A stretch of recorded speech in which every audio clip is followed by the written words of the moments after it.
Hacemos país. Emprendimiento en compañía.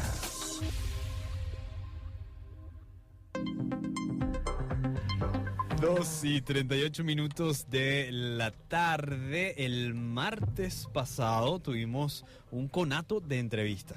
Un conato, definitivamente. Entrevistas interruptus. Vladimir, mucho cuidado con esas cosas que se te ocurren. Nosotros, bueno, sí, intentamos entrevistar a dos chicas venezolanas emprendedoras que están haciendo cosas espectaculares, y no solamente son venezolanas, que son maracayeras, están haciendo unos zapatos preciosos que se llaman Emezuela, y yo lo que comentaba justo cuando nos interrumpieron la entrevista, porque era se que fue la luz. Sí, a ver, la iguana, ¿no?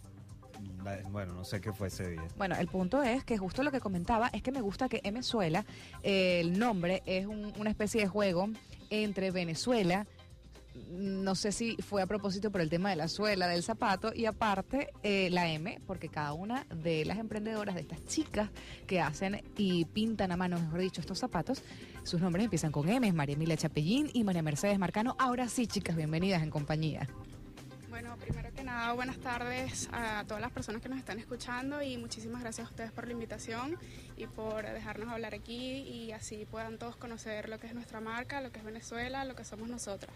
Muchas gracias. Muy talentosas estas muchachas. Tenemos parte de sus productos aquí con nosotros y los vamos a estar mostrando en las redes sociales. ¿Cómo surge la idea de pintar zapatos a mano? Bueno, este proyecto... A ver, hay que hablarle al micrófono, María Emilia, pues si no la gente no escucha. Disculpa. Este proyecto de pintar los zapatos a mano realmente surge hace aproximadamente 6 años. Meche y yo tenemos la fortuna de haber estudiado en el mismo colegio. Luego de allí da la casualidad de que entramos a la misma universidad y éramos vecinas de residencia. Un día una amiga llegó de México, recuerdo, con unos zapatos pintados en aerógrafo, súper increíbles, y desde que Meche y yo los vimos nos quedamos como... estos zapatos están increíbles. De repente ella y yo no sabíamos cómo trabajar con el aerógrafo, pero dijimos, conocemos perfectamente con pincel y pintura, vamos a intentarlo. Yo creo que a los 3 días ya habíamos conseguido unos zapatos blancos perfectos, investigamos las pinturas perfectas ideales que son para tela, las compramos, y me acuerdo que en aquel momento estaba muy de moda Bob Esponja. Decidimos hacer un diseño de Bob Esponja y yo me los llevé al estar listos a la universidad. Y fue mágico, de verdad, la recepción de la gente, todo el mundo estaba súper contento, me paraban, me decían, qué increíbles están los zapatos, ¿de dónde son? ¿Dónde los compraste? Yo quiero unos, ¿cuánto te costaron? Sí, me paraban, y yo le dije, mira, Meche, o sea, la gente está súper feliz, vamos a hacerlo. Allí empezamos a tomar pedidos y lo hacíamos de manera personalizada, pero duramos como 1 año haciéndolo hasta que llegó el momento que ya la universidad nos empezó a exigir más.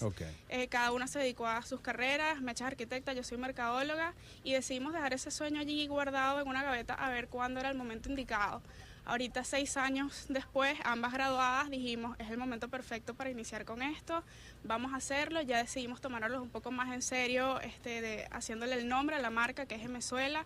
Como Luisana dice, sí tiene un significado bien divertido para nosotras, y bueno, aquí estamos diseñando y creando cosas muy chéveres para que a todo el mundo le guste. ¿Cómo se llama esta técnica que utilizan para pintar los zapatos? No, esto simplemente es pincel y pintura. Pincel y pintura. Pincel y pintura, pero, claro. Son muy diestras, porque pareciera estar hechos por una máquina. No, digamos que aprobamos preescolar y no salimos de las líneas. Y a ver, importante, porque que tienen muchos diseños muy lindos dentro de su página de Instagram, su perfil de Instagram, pero me gustaría saber cómo es el proceso para escoger los colores, decidir qué vamos a pintar, porque por ejemplo, me encanta esto de los aguacates, veo que son muy frutales, pero también, como dijiste, empezaron con una imagen que era muy icónica, que es precisamente Bob Esponja, que para una generación pues significa mucho. Entonces, ¿cómo hacen para decir, bueno, esta temporada vamos a hacer frutas, esta temporada vamos a hacer dibujos animados, o esta temporada, o simplemente hacen lo que la gente les pide? Sí, nosotros hace 6 años sí hacíamos los diseños personalizados, lo que la gente nos pidiera, cualquier cosa que nos pidiera, pero resulta que nuestra intención es publicar nuestros diseños. Ya estamos más centradas en eso, en publicar nuestras ideas. Por eso sacamos los zapatos por colecciones. Sacamos 6 diseños por colección. La primera que tenemos ahorita se llama Give Me Some, que es con puras frutas. Como ven, tenemos aguacates, limones, piñas, tenemos varias frutas. Y las elegimos primero porque las frutas están muy de moda y queríamos algo brillante, colorido. En Venezuela se puede representar por tener tantos colores, ¿no? Entonces, ¿qué más que las frutas? lo tropical, el verano, que Venezuela siempre es verano. Entonces, bueno, por eso elegimos las frutas. La próxima colección se viene pronto. Así que espero que nos sigan en las redes. Y por lo menos nos pueden adelantar el nombre. Este se llama Give Me Some. Ajá. Y la próxima colección... La próxima colección... Al micrófono. La próxima colección se va a llamar Better Together. Ajá. Y no quiero adelantarles mucho, va a ser una sorpresa porque quiero que estén bien atentos a las redes sociales para que vean muy pronto qué es lo que traemos para todos. Nosotros también, bueno, por acá recibimos unas cuantas preguntas. Sabemos que ustedes trabajan en este momento por encargo, porque bueno, obviamente esperan que la gente les diga, yo quiero este zapato en este color, con este diseño y de esta talla. ¿Ustedes ahora trabajan específicamente solo con este modelo o tienen otros modelos? Por ejemplo, aquí veo modelos tipo... Sí, de corte bajo. De corte bajo, con trenzas. Botines, ¿no? Aquí hay uno, sí, porque por ejemplo, mira, estos son abiertos, pero por ejemplo aquí me preguntan en el Instagram, nos dicen, preguntas si hacen tipo botines, necesito para el uso de mis férulas, ya que se ven muy livianos y cómodos, ¿están abiertos a otras posibilidades? La verdad es que sí nos gustaría, pero poco a poco. Ahorita iniciamos, realmente tenemos 3 semanas desde que iniciamos con este proyecto, desde que iniciamos con la página, y pues ahorita, hasta ahora tenemos el modelo de trenzas y un modelo tipo sueco, por así decirlo. Ajá. Estamos trabajando con esos dos, pero estamos abiertas a todas posibilidades. Más adelante quisiéramos ir consiguiendo más modelos, por supuesto que sí. Claro. ¿Cómo ha sido ese proceso? ¿O cómo ha sido, por ejemplo, el proceso de escoger los zapatos, encontrar los proveedores, crecer como emprendedoras o como nuevas emprendedoras ahora en este momento? Bueno, nosotros seguimos utilizando, como había comentado fuera del aire, seguimos utilizando los mismos proveedores de hace 6 años, así que nos hemos quedado con ellos por los momentos. Y qué bueno que todavía siguen aquí también. Sí, esa es otra cosa, claro, los zapatos también son hechos en Venezuela, como estábamos comentando. Y que comentabas que son de muy buena calidad, ¿no? Sí, por lo que sí, se ve, la materia nosotros prima, los sí. tenemos acá y los podemos manipular un poco, se ve que están muy bien hechos los zapatos, la base del diseño. Se han inspirado muchísimas cosas en nuestro clima, en nuestra forma de ser como venezolanos, como maracayeros también. Y fuera del aire también preguntábamos, por ejemplo, como trabajan bajo pedido y aceptan pedidos especiales, ¿han preparado o están preparadas para cuando los primeros novios, si no es que ya se los pidieron ya, les pidan zapatos en pareja para la boda o para el cortejo de la boda? Porque también se ve muy bonito ahora utilizar de repente las chicas vestidas con zapatos de colores, los hombres trajes con este tipo de zapatos. Así es, Luisana. La verdad es que, como te digo, estamos abiertas a muchas cosas. Siendo 2 mentes creativas, tenemos muchísimas ideas que la verdad a veces nos reímos y decimos, mira, vamos a respirar una idea a la vez. Pero son muchísimas cosas. Focus. Sí, focus. Son muchas cosas las que Meche aporta, son muchas cosas las que yo aporto y las 2 cosas mezcladas, pero estamos abiertas a muchas cosas y tenemos muchísimas sorpresas y sí tenemos eso en mente. Quisiéramos hacer, si Dios quiere, pronto una colección inspirada de repente en las novias, que sabes que está muy de moda, que con el vestido de novia, o sea, una colección tipo bride, si Dios quiere vamos a poder cumplir ese sueño que también tenemos allí pendiente. Sí, esos zapatos que se ponen ya en el momento en que Después, necesitan ya, liberarse loca, de, sí, de después los de que tacones y bueno, comenzar Sí, la estamos fiesta. maquinando esa idea, a ver qué diseños lanzamos en esa colección. Qué bonito, además que esa colección yo sé que no nos pueden adelantar mucho y que no nos pueden decir más, pero ¿cuándo sale entonces? Por lo menos para saber. Febrero es el mes, ya Febrero. estamos, Qué estamos bien. pisando la próxima colección. Y van a hacer algo un poco más orientado a otros mercados, por ejemplo, el mercado masculino, porque o sea, los zapatos están muy bien, pero imagínate cómo me vería yo con unos zapatos con unas piñas. Vladimir, ¿no? te O sea, verías muy guapo con esos zapatos, de verdad, yo te lo juro. No, No, sé, la ahorita vamos a probar verdad unos a ver. Una de lo que realmente queremos las dos es sacar una colección masculina, ahorita no la tenemos y de verdad que estamos trabajando en eso, con todo el respeto que te mereces, Vladimir. De repente es más difícil para los caballeros porque Es son un verdad. poco más básicos en el sentido de que con Ay, un par de zapatos... Vladimir, te dijeron básico. En este momento yo me retiro de la cabina, muchas gracias, un placer conocerlas, de No, verdad. en el sentido de que con unos zapatos marrones y unos negros ya están listos. Sí. Bueno, Entonces, yo he avanzado, tengo unos azules por lo menos. Azul marino, Mira, casi veramos. negro. Mira, mis zapatos azules. Sí, muy bien, muy Claro, bien. esto fue obligado por mi esposa. Ah, viste, gracias a Mariela por vestir a Vladimir. Bueno, Tienen que entonces, contactar a las esposas, sí, chicas. Eso está dentro de nuestras próximas aspiraciones y metas realmente, hacer la colección para hombres, sí. Qué bueno. Redes sociales para que las conozcan. Por ahí estaba colocando sus redes en el Instagram y ya me decían, yo quiero un concurso, yo quiero otro concurso, quiero conocer más de esos zapatos. Bueno, eso le informamos. Primero, nuestra única red social que tenemos por los momentos es @emezuela, EMEZUELA. Estamos haciendo un concurso que termina el 3 de febrero, disculpa, así que métanse rápidamente a las redes para concursar. Lo tenemos con otras tiendas aliadas y pues en ese concurso está metido uno de nuestros zapatos que sabemos que les van a encantar. Ahí dentro de la página de Instagram está el número de contacto telefónico, está el correo electrónico, pero bueno, esa es la que utilizamos primordialmente, el Instagram, @msuela. Una última pregunta rapidito, ¿cuánto tiempo se tardan en realizar un pedido? Entre 3 o 4 días le decimos a los clientes. Importante. Pero súper rápido también. Sí. Claro, con ayuda que seamos 2 cabezas, por supuesto, 4 manos. 4 manos. Y que el trabajo, como les comentaba, es laborioso porque el zapato está todo pintado, aparte de los diseños que tiene allí. Muchachas, nosotros muy agradecidos de que hayan vuelto a la cabina. Esta vez sí se dio. Sí. Qué bueno. Felicitaciones por su emprendimiento, el mayor de los éxitos. Gracias por emprender en nuestro país, gracias por creer en nuestro país, y yo sé que este es nada más el inicio de una empresa muy exitosa para ustedes. Las quiero aquí el año que viene con todas las colecciones que van a sacar y con todas las experiencias que van a ganar durante este 2017. Amén, amén. Y con mis zapatos. Yo quiero uno con unos con la nísperos. colección No sean masculina, básicos, con la por colección favor. masculina. No, puede ser unos nísperos, Tamara, ¿no? Pero Vladimir. No, muchísimas gracias de verdad a ustedes por ser una ventanita para los emprendedores venezolanos. De verdad que es muy bonito que nos den este espacio aquí para que podamos dar a conocer un poco nuestras marcas. De parte de Mezuela, de verdad que estamos muy, muy agradecidas y muy contentas de haber venido y compartir con ustedes este ratico. 3:18 de la tarde, y de esta manera comenzamos la segunda hora de En Compañía por aquí por Éxitos Maracay, Éxitos 93.1, redes sociales @En Compañía Radio, tanto en Twitter como en Instagram, y también @Éxitos 931, las redes sociales de la estación. Así es, nosotros estamos un poco intrigados por toda la situación curricular estudiantil que está sucediendo en este momento, porque el año pasado pudimos conocer que se iba a generar una transformación en el currículum estudiantil en el cual se iban a extraer unas materias que para muchos son importantísimas y vitales, pero que para los que en ese momento tomaron esa decisión, pues parece que no, y al mismo tiempo se iban a integrar otras materias que para tal vez algún sector de la población venezolana les parecía un poco especie de adoctrinamiento a los niños de nuestro país.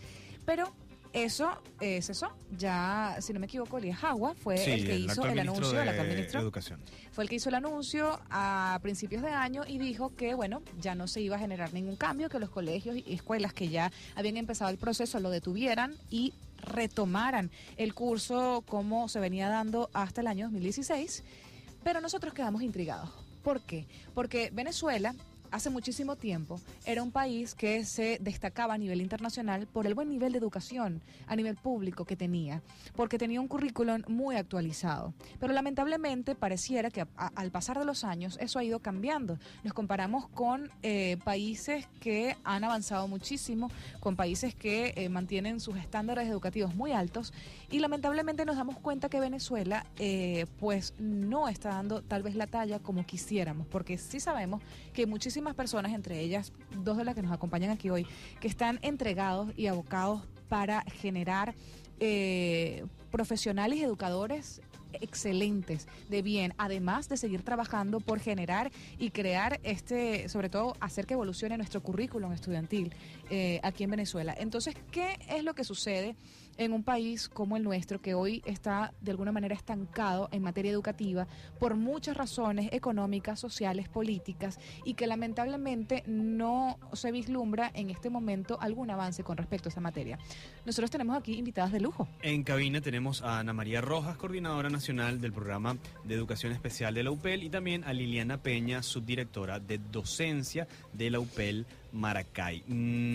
Queremos abarcar lo más posible del tema. Sabemos que el tiempo en radio es corto, pero quisiéramos organizar un poco esta conversación. Primero, conversando de qué significaba esa reforma del currículum estudiantil.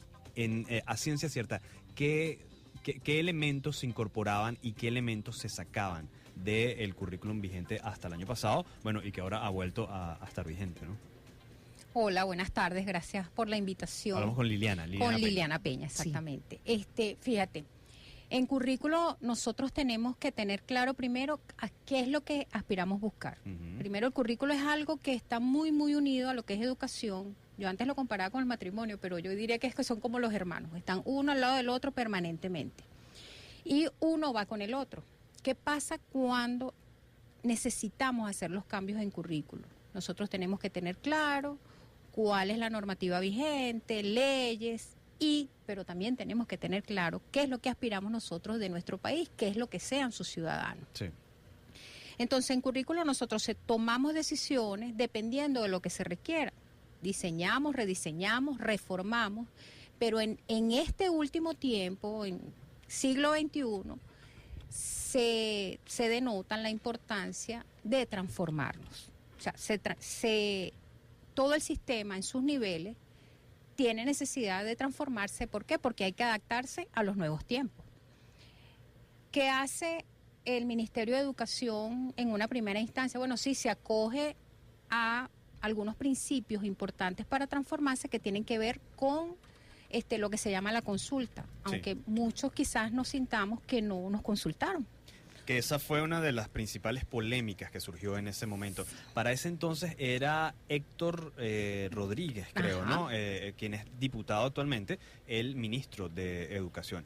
Y según lo que se podía conocer en las declaraciones de esa cartera en ese momento, pues esta fue una consulta muy amplia, aprobada por todos los sectores del país. Eso no era lo que se veía en la práctica. Hubo muchas quejas de los padres, de las sociedades de padres y representantes, de muchos gremios de profesores. Entonces, ¿qué significó en ese momento para llegar a un punto como este, en el que lo aplicas y luego dices, no, lo suspendemos? Sí, porque de hecho, o sea, quizás quienes trabajamos en aquel momento para escuelas públicas, algunas instituciones sí estuvieron involucradas, pero aquí hay que involucrar no solamente es el docente, el directivo, el alumno, es involucrar a los padres, involucrar a los empleados, llámese de servicio administrativo, involucrar a la comunidad en general, porque a la final ese ciudadano va a estar conviviendo en sociedad. Exactamente. Entonces, ¿qué pasa en el sector educativo en particular? No es solamente la educación pública, nuestro sistema también tiene educación privada,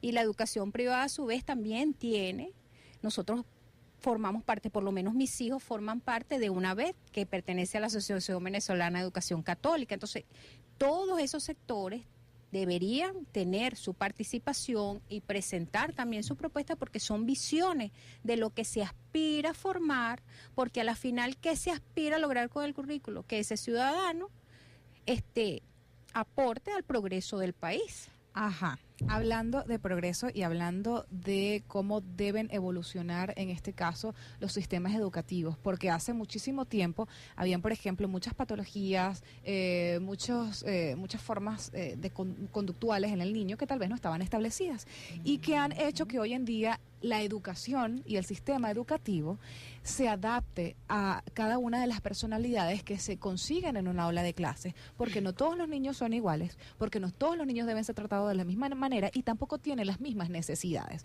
Entonces, olvidándonos, o no, sabemos que no nos podemos olvidar, pero apartando un poco el tema de lo que sucedió en enero, de echar para atrás este currículum o la transformación del currículum educativo nacional, ¿qué sucede en un país como Venezuela, en donde lamentablemente no se están viendo los cambios que el mundo en su actualidad está implementando en la educación? Por ejemplo, en España vemos cómo los mismos padres están haciendo protestas y están llamando la atención porque son mucha la cantidad de deberes que se les manda a los niños. Vemos en países como Islandia, por ejemplo, que los niveles para medir si un niño sabe o no sobre cierta materia, por ejemplo, los exámenes, han cambiado. Es decir, los exámenes de alguna manera se han transformado o se han eliminado. ¿Qué es lo que debe suceder y en qué momento o en qué punto de la historia estamos hoy en Venezuela? Que lamentablemente se debate si hay que tener educación familiar y ciudadana o no, cosa que me parece muy importante, y eliminar, por ejemplo, química, física y matemática, que son las ciencias que de alguna manera nos dan nociones de la vida. Hablamos también y seguimos conversando con Liliana Peña y Ana María Rojas, docentes de la UPEL e investigadoras en el campo de la educación. Ay, buenas tardes, gracias Vladimir y Luisana por invitarme. Bueno, voy a comenzar por lo primero que dijiste porque me llamó muchísimo la atención cuando nosotros hablamos de patologías. Nosotros venimos de una formación muy conductista y de un sistema educativo bueno, no un sistema educativo, de un imaginario social de cuando un niño tiene alguna situación, problema en el colegio, hablamos de patología. Y yo, como especialista en el área, le digo siempre a la gente, o sea, nosotros no podemos hablar en el colegio de patologías porque no son enfermedades, son condiciones que tienen los niños, o situaciones educativas que hacen que el niño rinda más o rinda menos, o sea, situaciones, problemas. El educador y el padre debe siempre pensar que tenemos es que dar respuestas educativas. La parte médica se la damos a la salud. Y dar respuestas educativas es trabajar sobre las diferencias individuales. Entonces los maestros no pueden negarse a eso porque yo formo parte de un cuerpo de profesores de una universidad bien importante en este país y nosotros formamos en eso. Yo trabajo en el área de la psicología y nosotros le damos las diferencias individuales. Ellos ven psicología educativa, donde ven teorías de aprendizaje y ven diferencias, la importancia de las diferencias individuales para el trabajo colectivo. Lo que pasa es que la gente parece que se gradúa y cuando llega a la escuela, por supuesto, vamos a hablar de motivación, de los sueldos, de una cantidad de cosas que está afectando al docente venezolano hoy, me afecta a mí, afecta a o sea, está afectando. Hay una situación de tipo laboral, de tipo social que está afectando la educación en Venezuela. Y cuando tú dices en qué parte de la historia está Venezuela en el sistema educativo, yo no tendría respuesta, no sé si Liliana tendrá una respuesta para eso, porque es muy difícil decir en qué parte estamos. Y no solamente lo vemos en educación, un país que no tiene planificación estratégica, que yo digo que no se anota al progreso, sino a la involución, o sea, hacia dónde vamos. No puede ser que hoy diga, así como dice la gente en la calle, en su argot popular, se le cayó el jabón e inventaron algo, voy a hacer esto. O sea, no se toma en cuenta la sociedad, toda esa serie de actores de los que hablaba Liliana, no se toman en cuenta para hacer propuestas educativas valiosas. Así pasó en educación especial en el año 2011. Hablaron de la diversidad funcional. Yo estoy de acuerdo que nosotros tenemos que abordar la diversidad, pero la diversidad con conocimiento. No tenemos un marco legal que regule la diversidad funcional como tal y la estamos implementando. Bueno, igualito está pasando ahorita. O sea, ¿cómo tú vas a dejar a los estudiantes sin física, sin química, sin biología, sin matemática? Y que, como bien lo resaltaba Liliana, ¿no? Y tú vuelves a dar en el clavo, la planificación, es decir, la primera pregunta que se tiene que hacer cuando tú reformas la manera, los contenidos de tu sistema educativo, es decir, bueno, ¿cuál es el país que yo quiero diseñar? ¿Cuál es el país que yo quiero construir? Y a partir de allí te reúnes con todo el mundo y que son muchos gremios, son muchos sectores que tienes que hacer que concilien para decir, bueno, esta es mi idea de país que yo quiero construir. Ahora diseña un sistema educativo que se adapte a esas necesidades. Creo que ese fue uno de los principales puntos débiles de toda esta reforma, que vemos el resultado. 5 meses se tardaron en publicar en Gaceta Oficial y luego, un mes después, resulta ser que lo suspenden y dicen, bueno, los que ya empezaron echen para atrás y los que no, pues tranquilos que no hicieron nada. Es decir, ¿dónde está la planificación en todo esto? A ver, Sí, rapidito para cerrar y pasarse a Liliana. Fíjate bien. Es lo que digo yo, planificación estratégica, y también yo digo que es subestimar a una parte de la población como son las universidades venezolanas, donde hay investigadores en el área de educación que pueden dar respuestas acertadas a nuestra idiosincrasia, a nuestra forma de ser. Mira, la UPEL tiene dentro de sus políticas ser asesora del Estado en materia educativa. ¿Y quién más, qué universidad puede dar mayor respuesta cuando hay tantas investigaciones que reposan en nuestra universidad y que somos la universidad formadora, así como dicen, de los maestros venezolanos? Nosotros seguimos conversando con Ana María Rojas y Liliana Peña y queda entonces ese punto abierto, las universidades y el papel de las universidades, sobre todo a nivel de investigación, que deben representar en esta formación del ciudadano ideal, del venezolano ideal.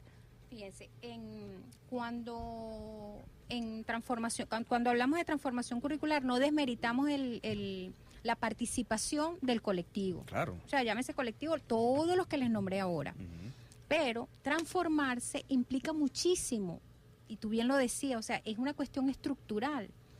Y ahí que implica, bueno, el mobiliario de un salón de clases, por ejemplo, da mucho que decir de lo que se aspira, de lo que se produzca en ese sistema educativo. Así es. Entonces se transforma no solamente en papel, un diseño como tal, una programación como tal, una planificación que sea en en la microclase, que es lo que a la final va a darle resultado al currículo, sino que todo lo demás también debe cambiar. ¿Y en dónde está lo fundamental? En la formación de ese maestro que tiene que manejar la información adecuada para poder dirigir a través de ese currículo. La universidad que ha hecho, bueno, nosotros también nos revisamos y dijimos, tenemos que transformarnos. Claro. Y sabemos que la tendencia va a la inclusión y que todas las especialidades que maneja la universidad pedagógica debe manejar el contenido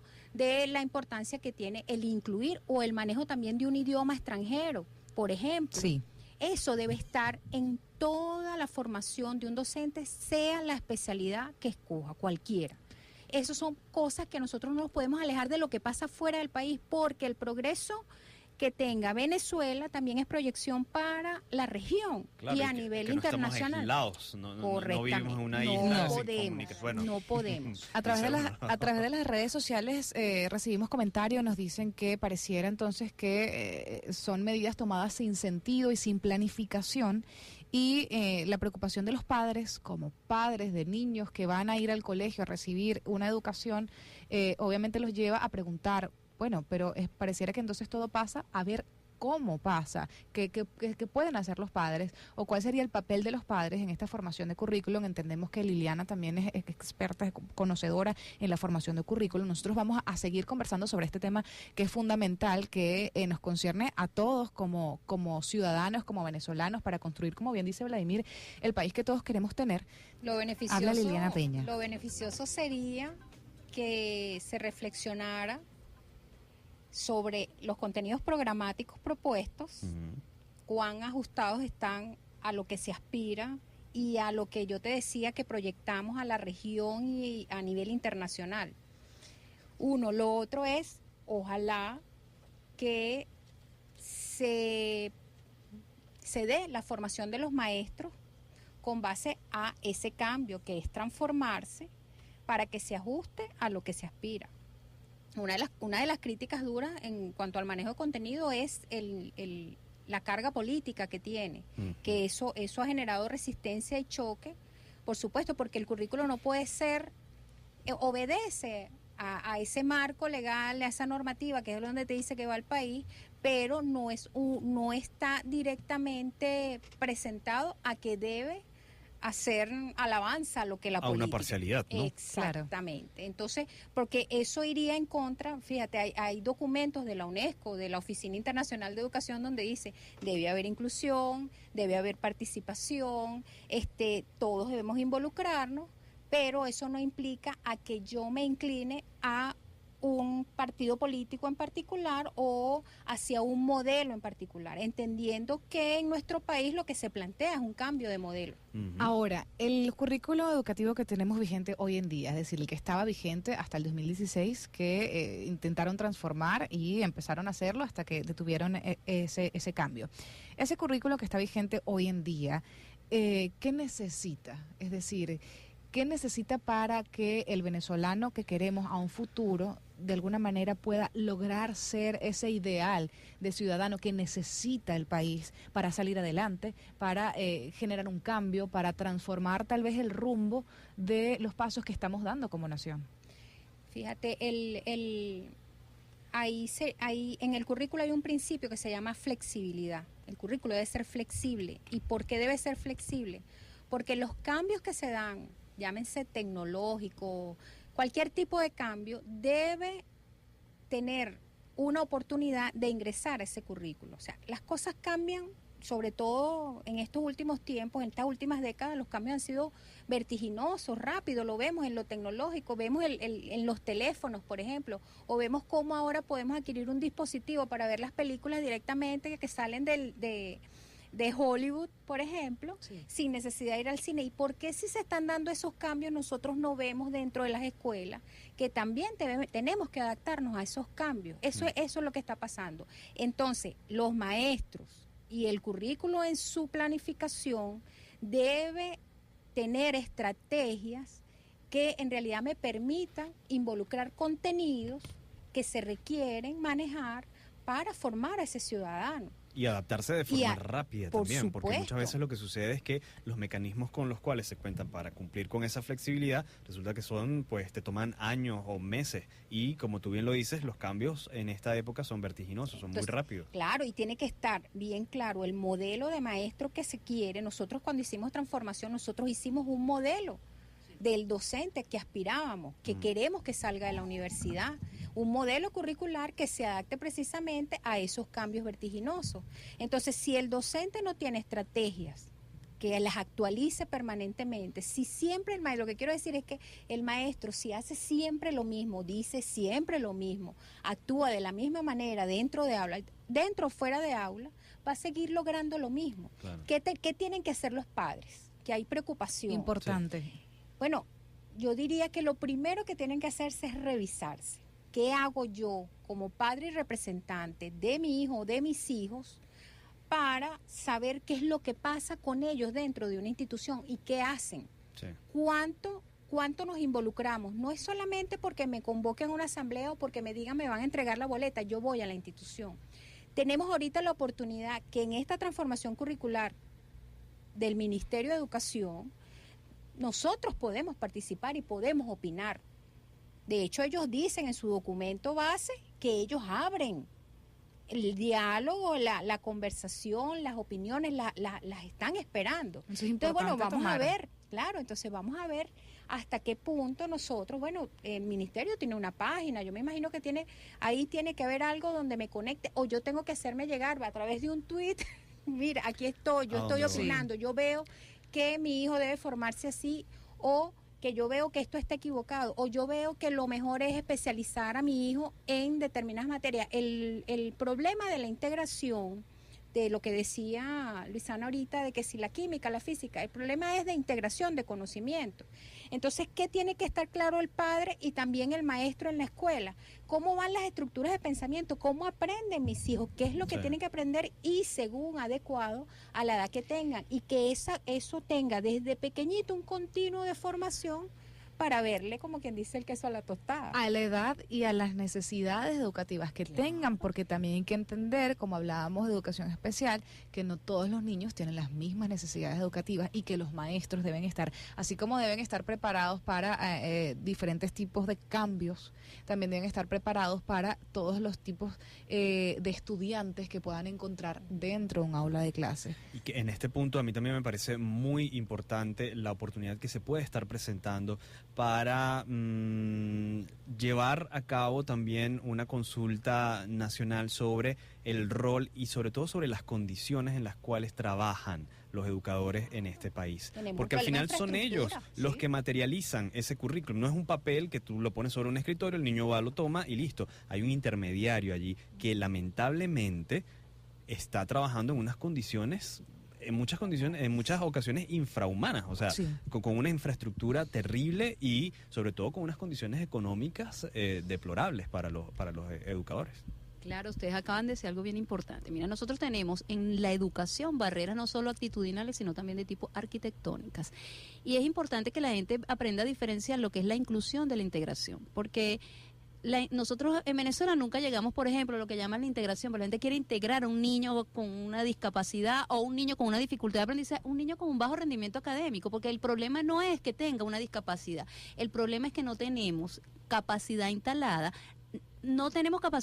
para atender el aula regular, porque nosotros no hablamos de patrones normales y anormales, el aula regular, donde deben ir todos los niños. Como decía Liliana, que muchas veces simplemente el mobiliario no está para eso, no sé. Entonces, si yo hablo de inclusión, una persona que sea ciega no tiene por qué buscar un colegio donde tengan una imprenta braille. Todas las instituciones deben tener imprentas braille para dar respuesta educativa a todas las personas ciegas.